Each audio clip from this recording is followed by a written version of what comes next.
الحمد لله رب العالمين والصلاة والسلام على سيد المرسلين وعلى آله وأصحابه ومن تبعهم بإحسان إلى يوم الدين. أما بعد، أعوذ بالله من الشيطان الرجيم. بسم الله الرحمن الرحيم. فلما ترى الجمعان قال أصحاب موسى إنا لمدركون قال كلا إن معي ربي سيهدين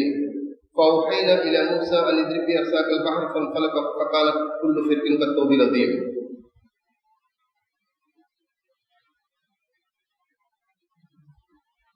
محرم الحرام کا یہ مہینہ، ابھی اس میں عاشورہ کا ایک بہت ہی اہم دن گزرا، جس دن مسلمان عموماً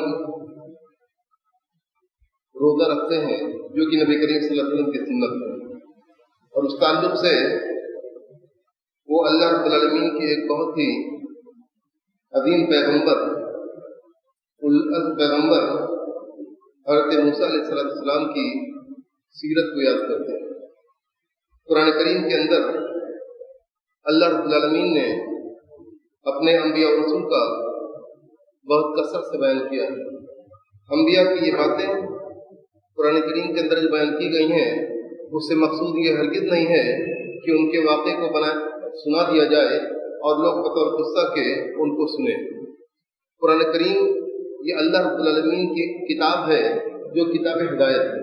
اس سے مقصود یہ ہے کہ اللہ رب العالمین کے بندے اللہ رب العالمین کے طریقے کو جانیں کہ وہ کیسے قوموں کو عزت دیتا ہے، فلاح و کامرانی سے ان کو ہمکران کرتا ہے، اور کیسے جابر لوگوں کو ان کی اوقات دکھاتا ہے.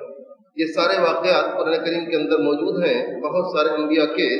اس میں سے حضرت موسیٰ علیہ السلام کا واقعہ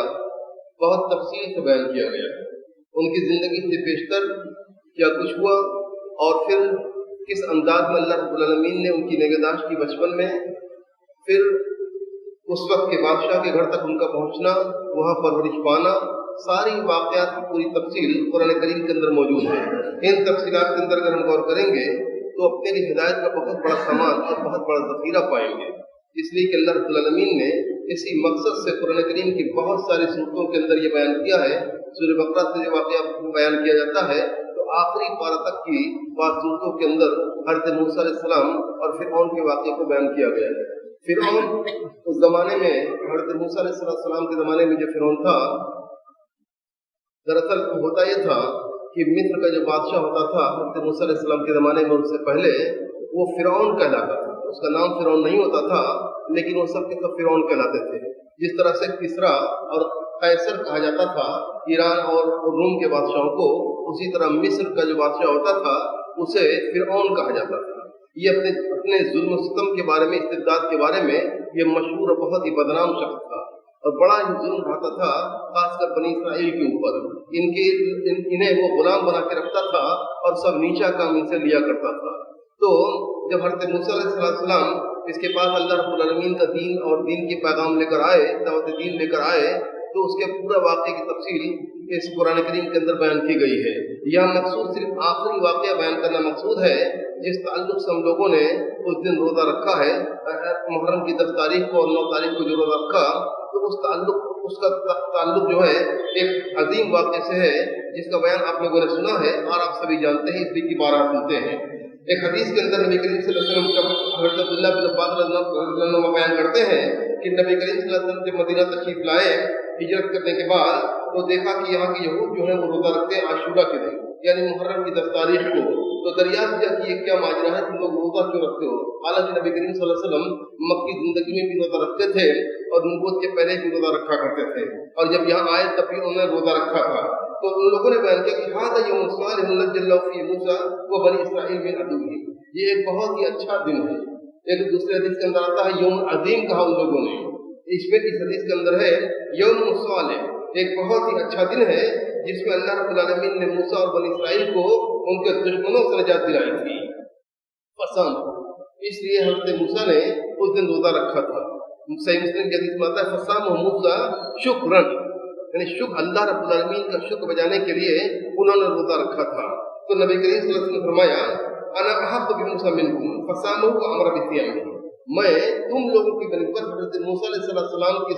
کی سیرت کو اپنانے کا، ان کی باتوں کو ماننے کا زیادہ مستحق ہوں۔ اگر انہوں نے اللہ رب العالمین کے شکرانے میں روزہ رکھا تھا تو ہم لوگوں کا یہ تم سے بڑھ کے حق بنتا ہے، اس لیے کہ جو دین حضرت موسیٰ علیہ السلام لائے تھے اس دنیا کے اندر، اسی دین کو ہم بھی لائے ہیں، وہی پیغام ہمارا ہے جو ان کا پیغام تھا، اس لیے ہمارا زیادہ حق بنتا ہے۔ تم لوگ جو ہو بنی اسرائیل کے لوگ اس زمانے میں جو موجود تھے یہودی، وہ سب کے سب اپنے دین سے برگشتہ ہو چکے تھے، نام کا دین ان کے پاس تھا کہ وہ ان کے پیرو ہیں، لیکن اس کے اندر جو باتیں تھیں نبی کریم صلی اللہ علیہ وسلم کی بابت ان کو ان لوگوں نے جھٹلا دیا تھا اور وہ ایمان نہیں لائے تھے، تو آپ نے فرمایا کہ انا احق بموسیٰ منکم، تو نبی کریم صلی اللہ علیہ وسلم نے فرمایا ہمارا زیادہ حق ہے، اور آپ نے روزہ رکھا اور مسلمانوں کو حکم دیا کہ دیکھو اس دن روزہ رکھنا ہے۔ اور پھر اخیر میں نبی کریم صلی اللہ علیہ وسلم کو جب اللہ رب العالمین کا حکم ہوا کہ ان کی مخالفت کرنی ہے تو مخالفت میں اس میں ایک دن کا روزہ اضافہ کر لیا کہ ان کے روزے سے ہماری شکل جدا گانا ہو جائے، اور ایسا ہی مسلمانوں نے کیا۔ تو یہاں قرآن کریم کے اندر سورہ شورا کی آیت کریمہ ہے، اس میں اللہ رب العالمین نے بیان فرمایا فلما ترى الجمعان، اس وقت کیا ہوا تھا، اس دن اللہ رب العالمین نے کیسے حضرت موسیٰ علیہ السلام کو نجات دی اور کس طرح سے ایک ظالم بادشاہ کو اس کی اوقات دکھائی تھی۔ تو بیان کرتے ہیں اللہ رب العالمین نے بیان فرمایا فلما ترى الجمعان، جب دونوں جو تھے، دونوں لشکر جو ہے ایک دوسرے کے سامنے، دونوں جماعتیں ایک دوسرے کے سامنے ہوئی، آمنا سامنا ہوا۔ اللہ رب العالمین نے بنی اسرائیل کو حضرت موسیٰ علیہ السلام کو حکم دیا تھا کہ تمام بنی اسرائیل کو لے کر وہ راتوں رات نکل پڑے، اور یہ بھی خبر دے دی تھی کہ دیکھو تم لوگوں کا پیچھا کیا جائے گا، اور یہ فرعون جو ہے اس کو اپنے لشکر کے ساتھ ان لوگوں کا پیچھا کرے گا۔ اللہ رب العالمین نے اپنے نصرت و اعانت کا وعدہ بھی کیا تھا حضرت موسیٰ علیہ السلام سے۔ تو جب سب دونوں جماعتیں ایک دوسرے کے سامنے ہوئی، یہ لوگ نکل گئے تھے رات میں، جب صبح ہوئی، چاش کا وقت ہوا، یہ صبح کا وقت ہوا، تب یہ لوگ نکلے کہ یہ ماجرا کیا، لوگ کہاں چلے گئے۔ ہوتا یہ اگر صبر کر سکتے کام دیتا کہ ایسی قوم تھی چلو یہاں سے نکل گئی، اب ہم سے ان کو کچھ لینا دینا نہیں بچا، لیکن اللہ رب العالمین کو اس کی اوقات دکھانا مقصود تھا۔ وہ بہت ظالم بادشاہ تھا اور بالکل اپنے آپ کو وہ اللہ رب العالمین سمجھتا، اپنے آپ کو وہ خود کو الہ مانتا تھا۔ تو اللہ رب العالمین نے اس کے لیے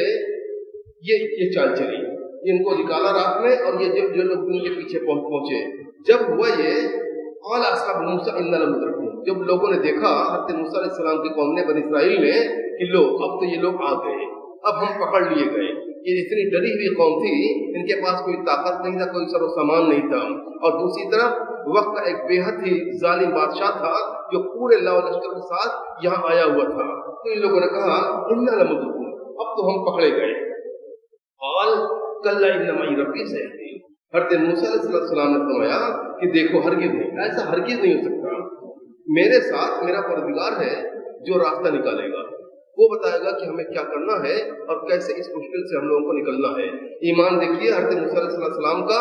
کہ اللہ رب العالمین نے ان کو جو تسلی اور جو وعدہ کیا تھا اس پر ان کا پورا بھروسہ ہے۔ یہاں اس سبق کو ہم دیکھیں کہ کیسے مومن کو اللہ رب العالمین کا بھروسہ ہوتا ہے۔ اللہ رب العالمین پہ بندہ جب ایمان لاتا ہے تو اسی پہ وہ توکل کرتا ہے، اسی کے بھروسے ہو جاتا ہے، اور یہ بھروسہ اس لیے ہوتا ہے کہ بندے کے دل کے اندر اللہ رب العالمین کا تقویٰ اور ڈر ہوتا ہے، اور اسی ڈر کی بنا پر وہ اللہ رب العالمین کا کہا مانتا ہے، برائیوں سے خود کو دور رکھتا ہے، اور ہر بات کو اللہ رب العالمین نے جو کرنے کو کہا ہے، نماز پڑھنے کو کہا تو وہ نماز کا عادی بن جاتا ہے، روزہ رکھنے کو کہا تو روزہ کے دن کے اندر یا جب بھی روزہ رکھنا ہے انسان بے روزہ نہیں رہے گا۔ تو ایسی صورت ہوتی ہے بندے کی، اور اللہ رب العالمین کو ایسے ہی بندہ راضی کرتا ہے، اور جو شخص اللہ رب العالمین کا ہوتا ہے اللہ رب العالمین اس کا ہو جاتا ہے، اور جب کسی بندے کا اللہ رب العالمین ہو جاتا ہے، جب کسی قوم کو اللہ رب العالمین اپنا لیتا ہے تو اسے برباد ہونے نہیں دیتا، ہرگز نہیں دیتا۔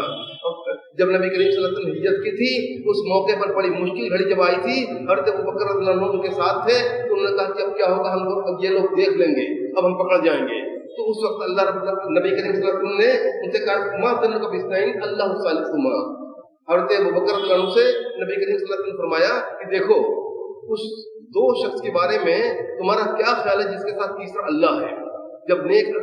اللہ رب العالمین کسی کے ساتھ ہو اس کا کوئی بال بیکار نہیں کر سکتا، اور یہی مومن کی شان ہوتی ہے کہ وہ اللہ رب العالمین پہ ایمان لاتا ہے تو توکل بھی کرتا ہے، بھروسہ بھی کرتا ہے، اور اس کا بھروسہ صرف امانی نہیں ہوا کرتا، یوں ہی نہیں ہوتا، کہ من میں آئی بات اللہ رب العالمین ہمارا بھلا کرے گا، بلکہ اس کے دل کے اندر جو تقویٰ ہوتا ہے، تقویٰ اس کو صحیح راستہ دکھاتا ہے، گناہوں سے وہ بچ کے رہتا ہے، اللہ رب العالمین کا کہا مانتا ہے۔ جب بندہ ایسا ہوتا ہے تب اسے یقین ہوتا ہے کہ اللہ رب العالمین کی مدد آئے گی، اس لیے کہ وہ اللہ رب العالمین کا کہا مانتا ہے، اللہ رب العالمین کے وعدے پر جو قرآن کریم کے اندر جا بجا موجود ہے اس کا وہ بھروسہ ہوتا ہے۔ تو وہاں انہوں نے کہا کہ کل انما معی ربی سیہدین، ہرگز ایسا نہیں ہو سکتا کہ ہم پکڑ جائیں، میرا رب میرے ساتھ ہے، وہ راستہ نکالے گا۔ فَأَوْحَيْنَا إِلَىٰ مُوسَىٰ أَنِ اضْرِب بِعَصَاكَ الْبَحْرَ فَانْفَلَقَ، تو اللہ رب العالمین نے کہا دیکھو ہم نے وحی کے ذریعے حضرت موسیٰ علیہ السلام سے کہا کہ تم اپنے عصا کو، ان کے ساتھ جو لاٹھی تھی وہ معجزہ تھا، وہ لاٹھی کیا ایک معجزہ تھا، اللہ رب العالمین نے ان کو دیا تھا، وہ لاٹھی ہمیشہ ان کے ساتھ رہا کرتی تھی۔ اللہ رب العالمین نے ان کو حکم دیا وحی کے ذریعے کہ دیکھو سمندر پر یہ لاٹھی مار دو، فَانْفَلَقَ، وہ سمندر پھٹ پڑا، فَكَانَ كُلُّ فِرْقٍ كَالطَّوْدِ الْعَظِيمِ، اس کے دو حصے ہو گئے اور ہر حصہ جو ہے اس کے جو دونوں حصے تھے وہ الطود العظیم، بہت بڑے پہاڑ کی مانند ہو گئے۔ عربی میں تو کہتے ہیں بڑے پہاڑ کو، اور لیکن یہاں صفت بیان کی کہ العظیم الگ سے کہا گیا ہے، معلوم ہے کہ بہت ہی بھاری بھرکم پہاڑ کی شکل اس پانی نے لے لی۔ اور قرآن کریم کے اندر یہ بھی بیان ہے دوسری جگہ کہ وہ راستہ جو بنا پانی کو اللہ رب العالمین نے جب دو پھاڑ کر دیا تو بیچ کا جو راستہ تھا وہ خشک راستہ تھا، ایسا نہیں کہ وہ کیچڑ والا ہو جس کے اندر چلنے میں دشواری ہو۔ اب یہ لوگ نکل گئے آگے بڑھ گئے، یہ منظر دیکھ رہے تھے حیرت کے ساتھ کہ یہ کیا ہو رہا ہے، یہ لوگ نکل گئے آگے۔ لیکن حضرت موسیٰ علیہ السلام کی قوم جب آگے نکل گئی، سمندر کو پار کر لیا، حضرت موسیٰ علیہ السلام اگر دوبارہ اس چیز کو مار دیتے اپنے عصا کو تو وہ مل جاتا، لیکن اللہ رب العالمین کی یہ مرضی نہیں تھی، اللہ رب العالمین نے ان کو روکا کہ ابھی یہ نہیں۔ پھر جب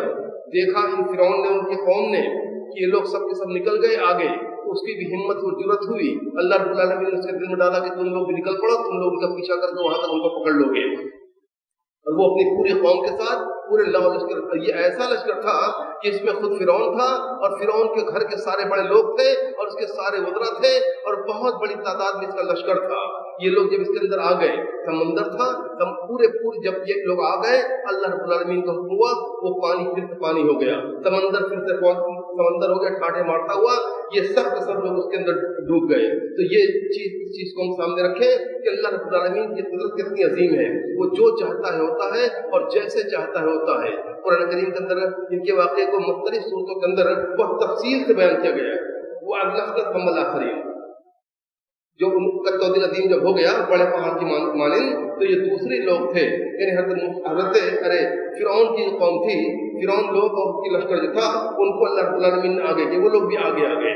وہ انجینا موسیٰ ومن معه اجمعین، جتنے لوگ حضرت موسیٰ علیہ السلام کے ساتھ تھے سب کو ہم نے بچا لیا۔ ثم اغرقنا الآخرین، وہ تو بچ کے نکل گئے، لیکن اس کے بعد میں جو لوگ آئے، فرعون اور ان کی قوم کی جو آئی، ان کا جو لشکر آیا، وہ سب کے سب غرقاب ہوئے۔ اللہ رب العالمین نے سورہ نازعات کے اندر فرمایا فأخذ الله نکال الآخرۃ والأولیٰ، ہم نے اللہ نے ان کو گرفت کی نکال الآخرۃ والأولیٰ، پہلی جو بات تھی اس پر بھی اور جو دوسری بات تھی اس پر بھی اللہ رب العالمین کی گرفت فرعون کو اللہ رب العالمین نے کی۔ اور یہاں بھی ایک چیز کو ہم دیکھیں، ان فی ذلک لعبرۃ لمن یخشی، جن لوگوں کے اندر ڈر ہوتا ہے ان کے لیے اس واقعے کے اندر عبرت کا بہت بڑا سامان موجود اللہ رب العالمین نے فرمایا۔ تو کیسے ہوا یہ چیز؟ فرعون نے ایک مرتبہ کہا تھا انا ربکم الاعلی، اور اس کے 40 سال پہلے اس نے کہا تھا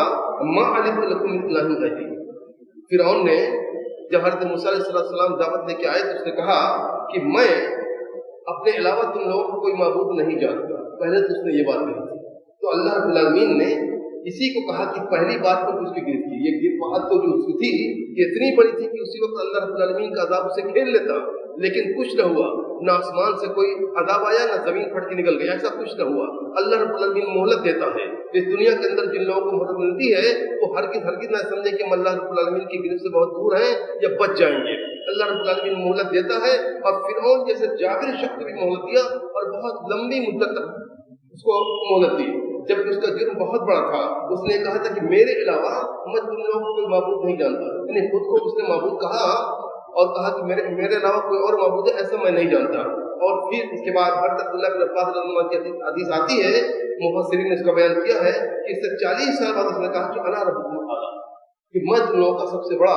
رب ہوں۔ تو اس موقع پر جب اب انتہا ہو چکی تھی، اب اللہ رب العالمین کا عذاب آنا تھا، اور پھر اللہ رب العالمین نے اس کی صورت پیدا کی اور وہ پوری طرح سے ہلاک برباد ہوا. تو اس واقعے کو ہم صرف ایک واقعہ نہ سمجھیں, اس کے اندر عبرت کا بہت بڑا سامان ہے. اللہ رب العالمین کی مہلت کو بھی ہم جانیں کہ وہ کیسے مہلت دیتا ہے, اور اس کی قدرت کو بھی سمجھیں کہ وہ کتنا عظیم قدرت والا ہے. اور کبھی ہم مایوس نہ ہوں, حالات جیسے بھی ہوں ہم اپنی اصلاح کی کوشش کریں, اپنے اندر اللہ رب العالمین کے ڈر اور تقویٰ کو جگا دیں, اور اس کے بعد اللہ رب العالمین کا ہم کہاں مانیں, ایمان مضبوط رکھیں, اللہ رب العالمین پہ بھروسہ کریں, اپنی اصلاح کریں, تقویٰ کو اپنا سامان, اپنے زندگی کا سامان بنائیں, اسی کو اپنا ساتھی بنائیں, اسی کے ساتھ ہم ہمیشہ رہیں. اگر ہمیشہ رہیں گے اور پوری قوم اس چیز کو اپناتی ہے, اکثریت اگر اس چیز کو اپناتی ہے, اللہ رب العالمین کی مدد انشاءاللہ ضرور آئے گی, چاہے جیسے ہی حالات ہو, ہوا چاہے کتنی وعدہ مخالف کس طرح بھی چلے. لیکن مسلمانوں کے لیے مایوسی کوئی چیز نہیں ہے. مایوسی یہ ایمان کے ساتھ چیز نہیں ہوتی ہے. ہر حال میں کیسا بھی حالات ہو انسان کے, مومنوں کے, ان کو اپنی اصلاح کی کوشش کرنی چاہیے. اللہ رب العالمین کے ایمان کے اندر کمی ہے, توحید کے جن کوششوں کے اندر کمی ہو اس کی اصلاح کی ضرورت ہوتی ہے, اور انسان اس کی اصلاح کرے. اللہ رب العالمین سب کو دین کو سمجھنے کی توفیق دے اور دین پہ عمل کرنے والا بنائے. وآخر دعوانا الحمدللہ رب العالمین.